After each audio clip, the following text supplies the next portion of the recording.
Hello, Ram Ram, Radhe Radhe. कैसे हैं आप सभी? आशा करता हूँ आप सभी अच्छे होंगे, स्वस्थ होंगे, ज़बरदस्त होंगे, जिंदाबाद होंगे और आपकी तैयारी भी बहुत ज़बरदस्त तरीके से चल रही होगी। आज हम लेके आए होमगार्ड की सीरीज। पहली सीरीज है ये। 40 एमसीक्यू रहेंगे। जैसा पैटर्न होमगार्ड का रहेगा एग्जाम में देखने को मिलेगा जीएस का, उसी लेवल का लेके आया हूँ। इतना नहीं, इतना अंदर घुसा दूँ आपको। तो सीधी बात, नो बकवास के थ्रू आप सीधे देखते हुए चलेंगे पहले टॉपिक पे। पहला क्वेश्चन है, 1857 की क्रांति शुरुआत कहाँ से हुई? 1857 की क्रांति की शुरुआत कहाँ से हुई भाई? मेरठ से। कहाँ से हुई थी? मेरठ से। 1857 की क्रांति की शुरुआत कहाँ से हुई थी? मेरठ से। आप लोग कमेंट में डेट बताएंगे इसकी। डेट बताएंगे। इसमें कुछ नेता पूछे जाते हैं कि लखनऊ में कौन थी? लखनऊ में कौन थी? बेगम हजरत महल। बेगम हजरत महल। हजरत महल। लखनऊ में कौन थी? बेगम हजरत महल। कानपुर में नाना साहब। नाना साहेब। झांसी में रानी लक्ष्मीबाई।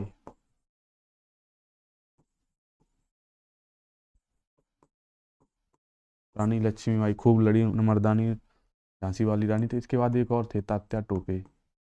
तात्या टोपे। ये आपको याद रखना चाहिए। मेरठ के आप लोग डेट बताएंगे कब से स्टार्ट हुआ था। भारत का पहला गवर्नर जनरल कौन था? भारत का पहला गवर्नर जनरल वॉरेन हेस्टिंग था। कौन था? वॉरेन हेस्टिंग था। पहला रेगुलेटिंग एक्ट के थ्रू इसी को बनाया गया था। 1773 में पहला रेगुलेटिंग एक्ट आया था। उसके बाद लॉर्ड डलहौजी। इसको इस किसके लिए जाना जाता? हड़प नीति के लिए। हड़प नीति। हड़प नीति किसने स्टार्ट की थी? लॉर्ड डलहौजी ने ही की थी। करजन किसके लिए जाना जाता? बंगाल विभाजन के लिए। बंगाल विभाजन। बंगाल विभाजन के लिए। कब हुआ था? 1905 में। 1905 में बंगाल विभाजन। लॉर्ड माउंटबेटन योजना किसके लिए फेमस है? आप लोग कमेंट में बताइए। असहयोग आंदोलन वापस क्यों लिया गया? जलियांवाला बाग, चौरी चौरा कांड, साइमन कमीशन, भारत छोड़ो आंदोलन। पहले तो आपको पता होना चाहिए असहयोग आंदोलन कब स्टार्ट हुआ था? 1920 में। वापस कब लिया गया? 22 में। तो चौरी चौरा कांड ही हुआ था 22 में केवल। चौरी चौरा कांड कहाँ हुआ था? गोरखपुर में। गोरखपुर में एक चौरी चौरा नामक जगह है, वहाँ पे ये घटना हो गई थी, चौरी चौरा, 1922 में। जितना आपको पढ़ना है उतना ही फैक्ट बताऊंगा, उससे ज़्यादा नहीं बताऊंगा, कोई मतलब नहीं। साइमन कमीशन इंडिया में कब कब आया था? 1928 में। इसमें जो साइमन गो बैक के नारे लगे थे, क्योंकि सारे के सारे इसमें जो सदस्य, 7 सदस्यीय कमेटी थी, इसमें सारे क्या थे? गोरे लोग थे, अंग्रेज थे। भारत छोड़ो आंदोलन कब स्टार्ट हुआ था? 1942 में। आपको केवल ये सन याद रखना, डेट का कोई मतलब नहीं जब आपके में पूछा नहीं जाए। जलियांवाला बाग हत्याकांड कब हुआ था? 1919 में। ये आपको याद रखना। इसके बाद ही असहयोग आंदोलन स्टार्ट हुआ था। अकबर ने किसे अपना गुरु माना था? अकबर ने किसे अपना गुरु माना था? शेख सलीम चिश्ती। शेख सलीम चिश्ती। एक इसमें क्वेश्चन ये भी पूछा है, सलीम चिश्ती का मकबरा या दरगाह कहाँ है? तो ये फतेहपुर सीकरी में है। कहाँ पे? फतेहपुर सीकरी। फतेहपुर सीकरी में इसका मकबरा कहाँ पे है? फतेहपुर सीकरी में। अबुल फजल, तानसेन, बीरबल, ये क्या थे? नवरत्न। ये किसमें जो अकबर अकबर के नवरत्न थे उसमें शामिल थे। नवरत्नों में शामिल। इतनी में मैं सीरीज कराऊंगा, इनके जो भी वो भी जो स्पेसिफिक इनका जो एरिया है उसको मैं कवर कराऊंगा, इसलिए इसमें नहीं बताऊंगा कि लंबा वीडियो ना हो। इसके बाद है, भारत छोड़ो आंदोलन का नारा क्या था? भारत छोड़ो आंदोलन पहले तो मैंने पीछे बताया कब था, 1942 में। इसका नारा क्या था? करो या मरो। किसने दिया था? गांधी, महात्मा गांधी जी ने। महात्मा गांधी। महात्मा गांधी। स्वराज मेरा जन्म सिद्ध अधिकार है, ये किसने कहा था? बाल गंगाधर तिलक। इसी टाइप के क्वेश्चन आपके पूछे जाएंगे होमगार्ड में। बाल गंगाधर तिलक। स्वराज मेरा जन्म। जय जवान जय किसान किसने कहा था भाई? कमेंट करिए। जो हमारे पीएम थे, सेकंड पीएम थे, उन्होंने कहा था। इनकलाब जिंदाबाद किसने कहा था? भगत सिंह।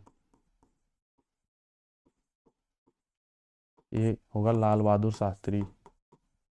लाल बहादुर शास्त्री, जिनकी ताशगंध में मृत्यु हो गई थी। गंगा नदी का मैदान किस प्रकार की मिट्टी से बना है? पहले तो आपको पता होना चाहिए, जो भी नदियों से निर्मित मैदान होते हैं वो ज़्यादातर जलोढ़ मिट्टी से बने होते हैं। ये इंडिया का मैप है।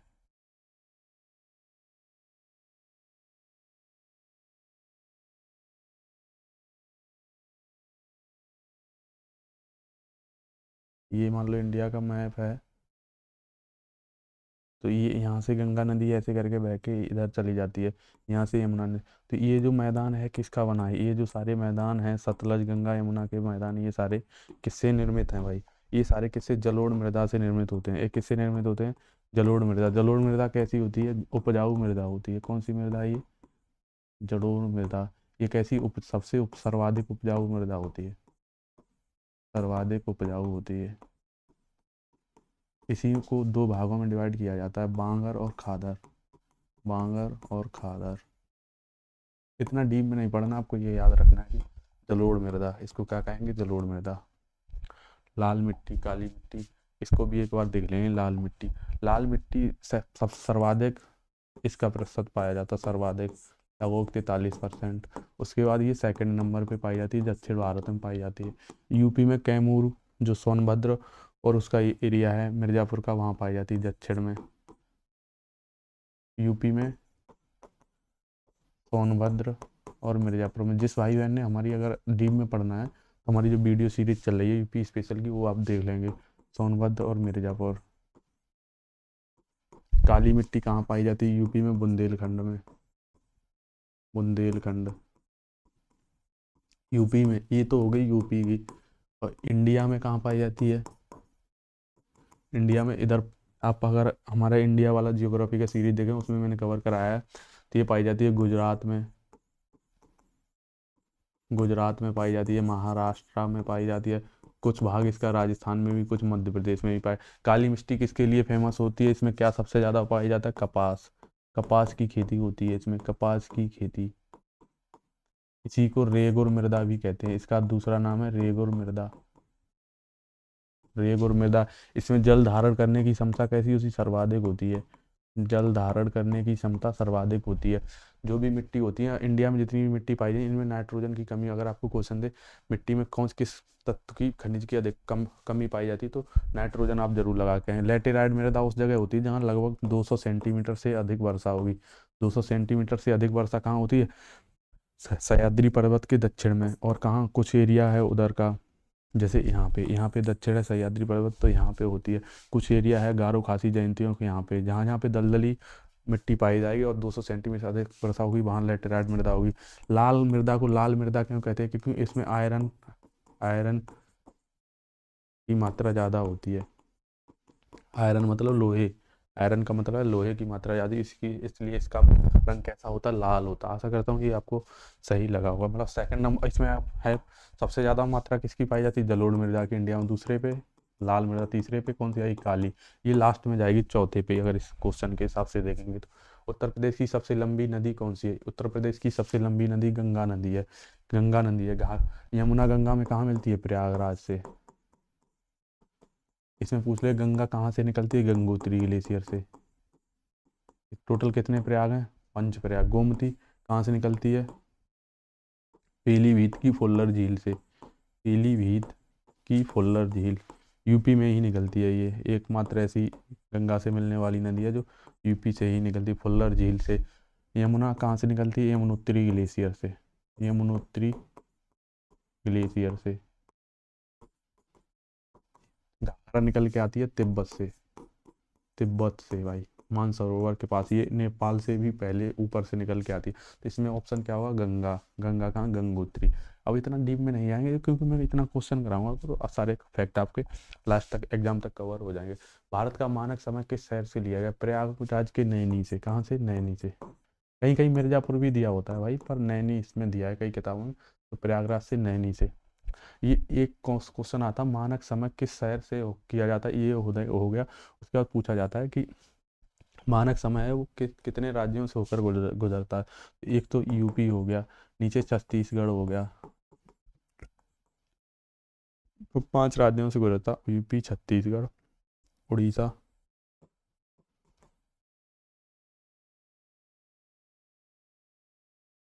उड़ीसा, आंध्रा,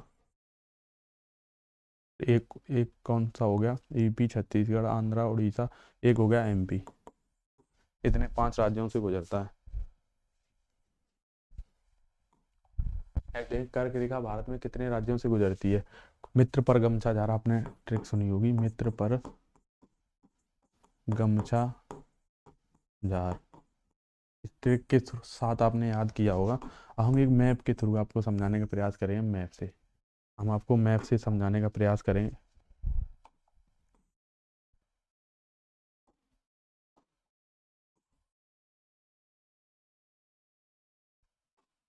एक बार हमारे साथ मैप देखेंगे।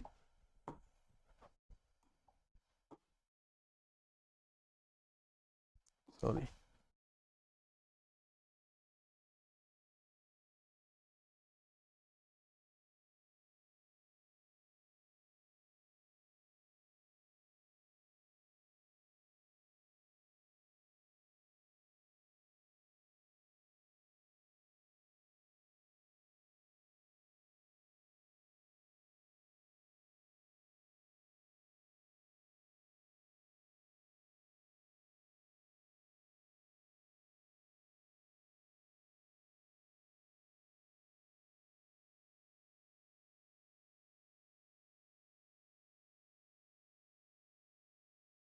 ये हो गया इंडिया का मैप, हो गया। 1 मिनट भाई।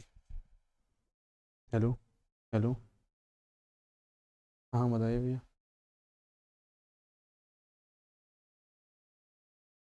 या अभी आ रहा हूँ भैया, 2 मिनट। नहीं, अभी मैं कहीं निकला हूँ बाहर। 2 से 5 मिनट आ रहा हूँ। हम कॉल कर लेंगे। ठीक ठीक। ठीक, ओके। तो इसमें क्या है, मित्र पर गमचा का, सॉरी कॉल आ गई थी एक इम्पोर्टेंट। तो हम इसमें देखेंगे ये एरिया कौन सा है। ये एरिया कौन सा है, ये यहाँ तक। ये है गुजरात का, ये किसका है, गुजरात का। आपको मैपिंग थोड़ी बहुत आनी चाहिए। यहाँ पे ऐसे करके आता है राजस्थान, यहाँ पे राजस्थान। ये एरिया किसका है, एमपी का।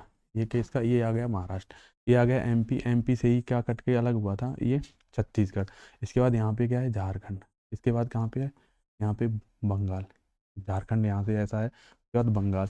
उसके बाद मेघालय, त्रिपुरा, मिजोरम। मिजोरम कहाँ पे है, ये मिजोरम, त्रिपुरा। तो आप देखेंगे कि कर्क रेखा कैसे गुजरती है। कर्क रेखा यहाँ से गुजरती है, सॉरी, यहाँ से गुजरती है। ये थोड़ा पार्ट राजस्थान, तो ये किसका, राजस्थान में 1 2 शहर हो गए। तीसरा एमपी हो गया। चौथा ये हो गया। ये क्या हो गया यहाँ पे, कौन सा ये, छत्तीसगढ़। फिर ये हो गया झारखंड। फिर ये क्या हो गया, पश्चिम बंगाल। पश्चिम बंगाल ऐसे गुजरती है, ऐसे मतलब ये थोड़ा ऊपर होना चाहिए था।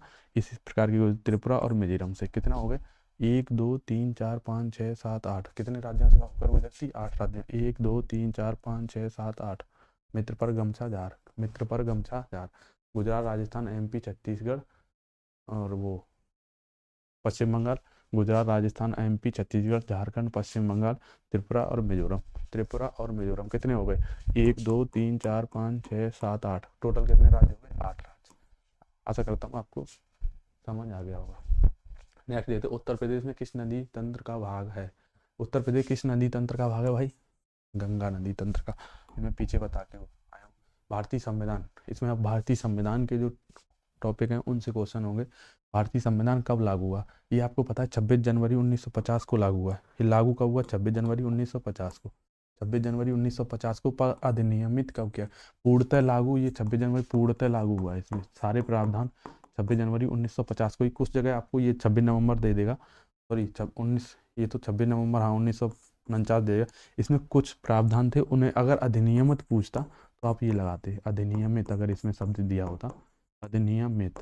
ये अधिनियमित कब हुआ था, 26 नवंबर 1949। पर इसका ऑप्शन ये सही होगा बी, 26 जनवरी 1950 को ये लागू हुआ था। और यहाँ पे लागू की जगह अधिनियमित देता तो आप 26 नवंबर 1949 लगाते। मौलिक अधिकार संविधान के किस भाग में है, तो भाग 3 में।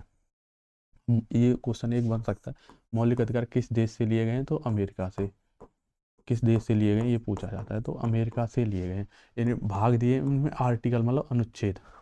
अनुच्छेद कौन कौन से हैं, अनुच्छेद कहाँ से कहाँ तक है भाई, 12 से लेके 35 तक। 12 से लेके 35 तक अनुच्छेद में दिया गया है। कहाँ से दिए गए, अमेरिका से। इन्हीं को मैग्ना कार्टा कहा जाता।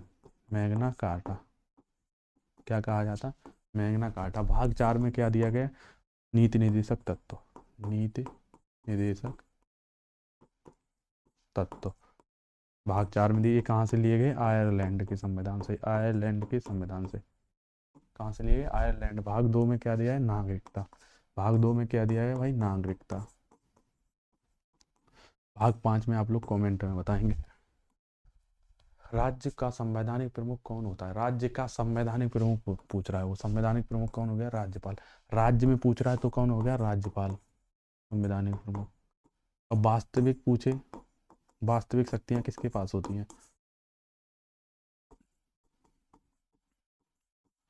तो इसमें हो गया मुख्यमंत्री, मतलब जो आप सीएम कहते हैं, मुख्यमंत्री।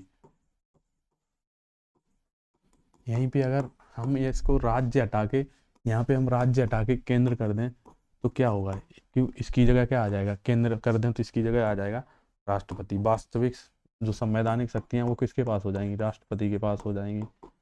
और वास्तविक शक्तियां किसके पास हो जाएंगी, यहाँ पे प्रधानमंत्री के पास।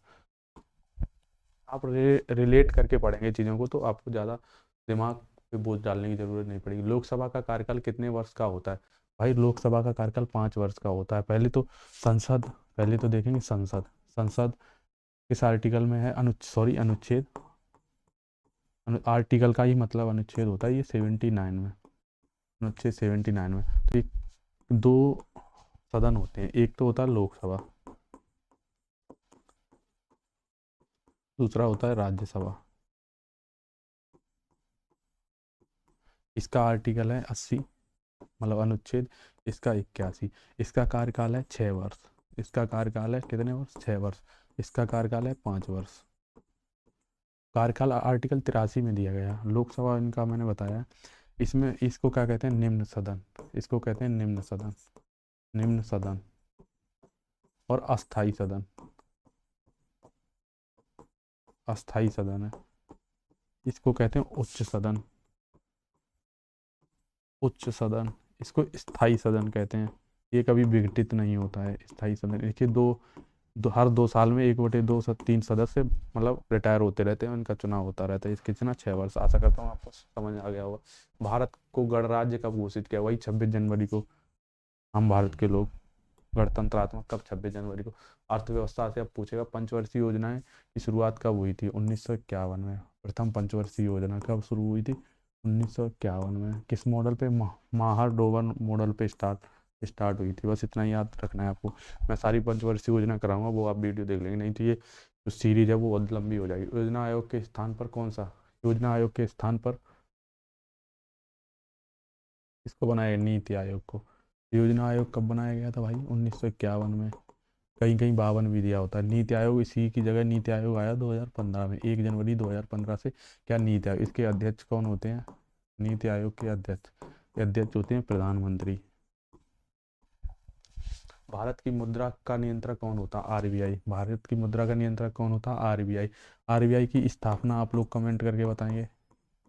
और इसका हेडक्वार्टर आप लोग बताएंगे, नहीं बताएंगे तो हम नेक्स्ट वीडियो में जब होमगार्ड खिलाएंगे उसमें बता। जीएसटी किस प्रकार का कर है भाई, अप्रत्यक्ष कर है।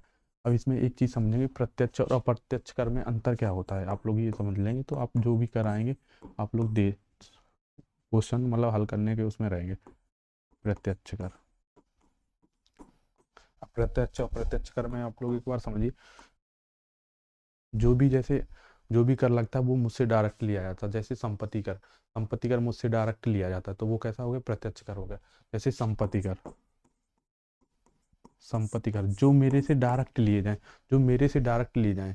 अब जैसे लिए तो मेरे से ही, मतलब दे तो मैं ही रहा हूँ पर मुझसे डायरेक्ट नहीं लिए जा रहे हैं, वो कैसे, इनडायरेक्ट करोगे। जैसे आप कोई वस्तु लेने जाते हैं मार्केट में, कोई सामान खरीदते हैं तो उसमें देखते हैं उसमें भी आपको टैक्स देना पड़ता है, पर वो आप डायरेक्ट नहीं देते, उसमें इंक्लूड रहता है, तो वो कैसा है, इनडायरेक्ट। तो जीएसटी कैसा, वस्तु एवं सेवा कर है। जीएसटी का पूरा फुल फॉर्म क्या है, वस्तु एवं सेवा कर। तो ये कैसा हो गया, अप्रत्यक्ष कर हो गया, जीएसटी हो गया। तो आप लोगों को आशा करता हूँ समझ आ गया होगा। हरित क्रांति का संबंध किससे है भाई, हरित क्रांति के संबंध किससे, कृषि से। 1967-68 में स्टार्ट किया गया था हरित क्रांति। अपने यहाँ किसने स्टार्ट किया था, आप लोग कमेंट करके बताएं, जिन्हें हरित क्रांति के जनक कहा जाता है। इसके लिए लाभान्वित कौन कौन हुआ था, हरियाणा और पंजाब, हरियाणा और पंजाब। यूपी में पूछेगा तो, क्योंकि यूपी होमगार्ड का पेपर दे रहे तो पश्चिमी यूपी सर्वाधिक लाभान्वित हुआ था। पश्चिमी यूपी के एरिया सर्वाधिक लाभान्वित हुई थी। इसमें आप कमेंट करके बताएंगे ना, नहीं बता पाएंगे तो हमें नेक्स्ट वीडियो में बताएं। इसमें सबसे पहले कौन सा फसल उगाई गई थी? तो गेहूँ। सबसे पहले गेहूँ, बाद में चावल। पहले गेहूँ फिर बाद में चावल। हरित क्रांति की जनक किसको कहा जाता है? कमेंट करके बताइए। उत्तर प्रदेश की राजधानी क्या है? ये तो आपको पता होगा, लखनऊ। कब बनाएगी उत्तर प्रदेश की राजधानी लखनऊ? कमेंट करिए। उत्तर प्रदेश का उच्च न्यायालय कहाँ स्थित है? भाई प्रयागराज में। उच्च न्यायालय कहाँ स्थित है? प्रयागराज में। इसकी एक बेंच है, इसकी एक बेंच भी है। बेंच कहाँ बैठती है? वो लखनऊ में बैठती है। लखनऊ में एक बेंच भी इसकी बैठती है। उत्तर प्रदेश का राजकीय पशु क्या है? पशु पूछ रहा है भाई। शेर, हाथी, बारहसिंगा, गैंडा। तो क्या होगा भाई? बारहसिंगा इसका क्या है? राजकीय पशु है। कमेंट करिए। आवाज़ चली गई है क्या भाई? एक भाई की कमेंट आ रही है कि आवाज़ नहीं आ रही? एक भाई की कमेंट आ रही है, आवाज़ नहीं आ रही है क्या भाई?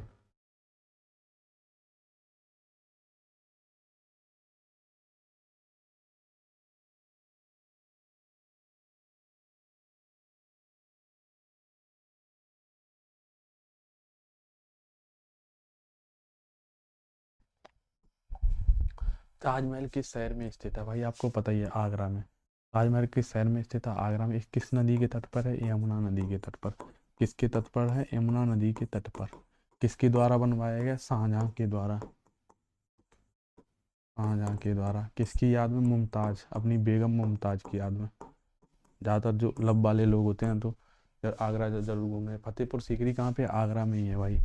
अकबर का मकबरा कहाँ है? आप लोग कमेंट करिए। उत्तर प्रदेश का राजकीय पक्षी कौन है? भाई सारस। उत्तर प्रदेश का राजकीय पक्षी क्या है? सारस। भारत का राष्ट्रीय ध्वज कौन सा? किसने डिजाइन किया था? बेंगली वेंकैया द्वारा डिजाइन किया गया था। और इसमें जो चक्र वगैरह लगा है वो कहाँ से? अशोक चक्र से प्रेरित होकर लिया गया। पहले इसमें ऐसे करके चरखा चलाते हुए लगा हुआ था, उसकी जगह अशोक चक्र। ये जो चरखा वाला सीन है, ये महात्मा गांधी के सजेशन के बाद लगाया गया था। अब वर्तमान में क्या है? कैसे बीच में क्या है? चक्र लगा हुआ है। यूएनओ की स्थापना कब हुई थी? ये क्वेश्चन आप लोग कमेंट करके बताएंगे। 45 में या 47? 45 में। इसका मुख्यालय कहाँ पे है? जिनेवा, स्विट्जरलैंड में। इसका मुख्यालय कहाँ पे है? जिनेवा, स्विट्जरलैंड में। जिनेवा। ये किस देश में पड़ता है? स्विट्जरलैंड।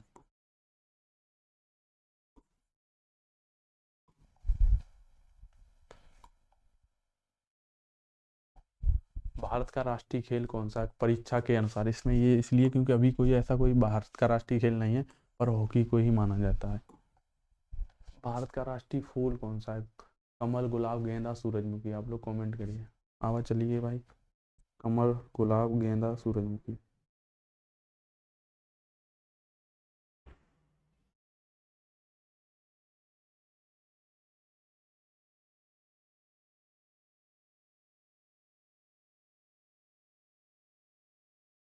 कौन सा है? गुलाब, कमल, गेंदा, सूरजमुखी। का गेंदा है कि सूरजमुखी? कमेंट करिए। ये आसान आसान से क्वेश्चन आप लोग कमेंट में ही बता सकते हैं। भारत का राष्ट्रीय वृक्ष कौन सा है? भाई बरगद। आशा करता हूँ ये हमारी वीडियो सीरीज अच्छी लगी तो चैनल को शेयर सब्सक्राइब जरूर करें, अपने दोस्तों में भी शेयर करें, सब्सक्राइब भी करें भाई। अगर नहीं अच्छा लगा तो डिसलाइक करें। जय हिंद, जय भारत।